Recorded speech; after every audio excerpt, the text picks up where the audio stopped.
In the meantime, more news is on the way. Fair, balanced, and unafraid.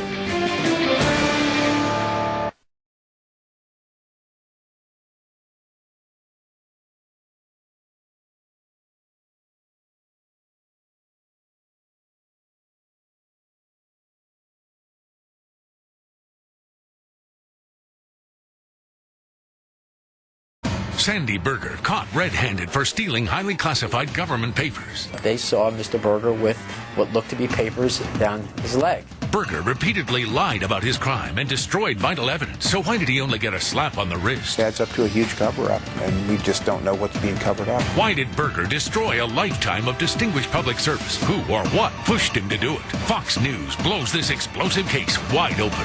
This weekend, don't miss Sock, Scissors, Paper, the Sandy Berger caper. The top story tonight, trying to get the truth in the U.S. attorneys' controversy. It isn't easy. The left-wing press continues to say the Bush administration fired the attorneys because they were pursuing corruption cases against Republicans. If that is true, that could bring down President Bush. But there's no evidence of that, despite propaganda from people like New York Times columnist Frank Rich, I should say, a notorious Bush hater. Rich writes, quote, Karl Rove has publicly suggested that prosecutor Carol Lam got the axe because she would not commit resources to prosecute immigration offenses. That is false. But is it? Joining us now from Washington, Jonathan Turley, who teaches law at George Washington University. You know, you're all over the radio today talking about these attorneys things, so I'm going to hold you to account. Now, we have a bunch of memos from the Attorney General's office, Deputy Attorney General, Chief of Staff to Umberto Gonzalez, all saying, and Dianne Feinstein, the liberal senator from California, all saying Carol Lam wouldn't aggressively pursue immigration cases and gun cases, gun felonies. The woman wouldn't do it, all right? Now, Frank Rich uses a memo from a guy named William Michella, writing back to Feinstein, who Michella sticks up for Lam, but then Michella testifies, the same guy, in front of a House subcommittee, March 6, 2007, just a couple of weeks ago, quote, Carol Lam's gun prosecutions were at the bottom of the list. Quite frankly, her immigration numbers in border district didn't stack up. What say you? Well, I think there was a legitimate issue in terms of immigration enforcement. The administration was not happy with her, but that's not really what's driving this crisis. Wait, let's walk through it. Okay, so you, based upon your research, the factor based upon its research, comes to the conclusion that in Carol Lam's case, one of the 8, there is a legitimate concern on the part of Alberto Gonzalez and the rest of the Justice Department about her performance. It can be debated. Maybe they're wrong. But there's a legitimate concern that's on the record, correct? Well, that's certainly legitimate for the administration to say we want you to rack up greater numbers. Okay, sure. So right here we knock 1 out of the 8 out of the box, and we're going to knock the other 7 out of the box. Well, I don't know if it knocks it out of the box entirely. I mean, the fact is that Carol Lam had great achievement on other issues, including corruption cases. She got Duke Cunningham sentenced to a gazillion years, and I applaud her for that. Which made her one of the best-known U.S. attorneys in the country. That's fine. But if she's got a paper trail that she's not doing immigration and gun cases, there's at least a debate here rather than charges that this is a political cover-up. That's what I'm trying to get at. Now, but I think that Bill, but what's driving the country? Okay. Well, I don't want to. No, you get your last thing on Lam out. Go ahead. Well, it's only that what's driving the controversy is not just the contradictions that the administration has made, but there's questions of whether false statements have been made to Congress about the basis for all these firings.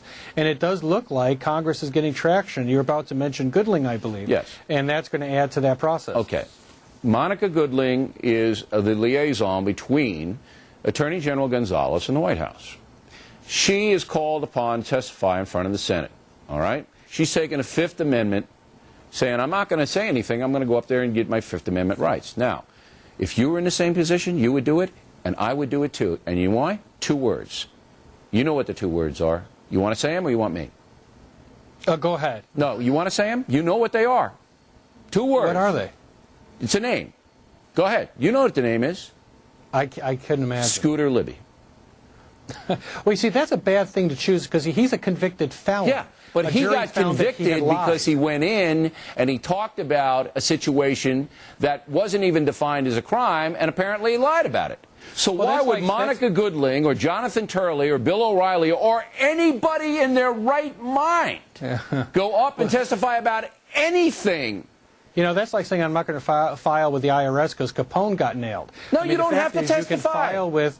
Well, the point, Bill, is that you don't have to fear from testifying truthfully. What she said is that I don't think I can testify without potentially incriminating myself. Because she doesn't want to say anything that could put her in Scooter Libby's position. You know, Bill, she may be the first sitting Justice Department official ever to invoke the Fifth. I don't remember any, but she may have You would have done that if you were representing her. You would have told her to do the same. No, I would thing. not. Yes, you would. No, I would not. She'd be crazy to go up there. She doesn't know what they're going to ask. Libby may go to jail. He didn't know what he was talking about when he got dragged in there. The only way that I would advise a client like that to take the Fifth is that if she could plausibly be accused of crimes. And if that's the case, then it has nothing to do with messing up in testimony. I don't believe that for a second. I don't believe that anybody... Knock the music off. I got another question for him. I don't believe that for a second. And when you think about it, if you were representing her, you say, look, take the Fifth. Don't put yourself in a Libby position.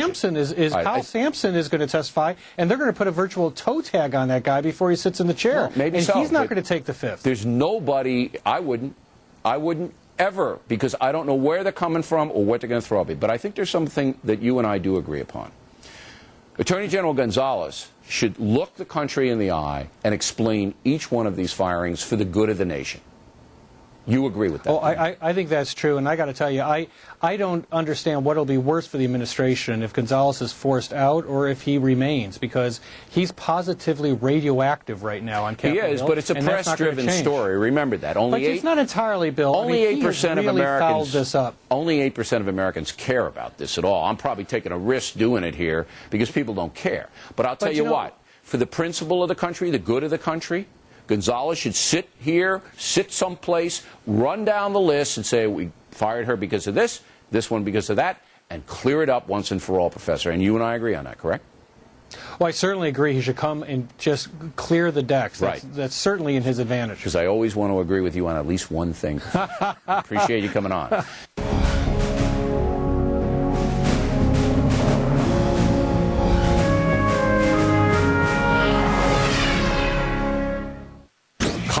You are about to enter the no-spin zone. The factor begins right now.